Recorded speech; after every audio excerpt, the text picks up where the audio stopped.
So we suddenly decided to go to Book for the film festival. At eto na nga yung program book. Inaaral na nung kasama ko. Films nasa Icons. Love Diaz at Simeon Brillante Mendoza.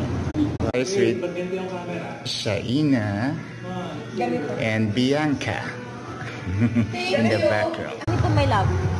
At layo na ako. Sorry lang ipalit. Oh, Bianca. Hello. Mabuhay.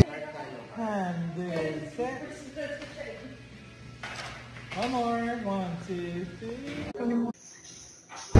3. Pinoy Biscuit sa hotel.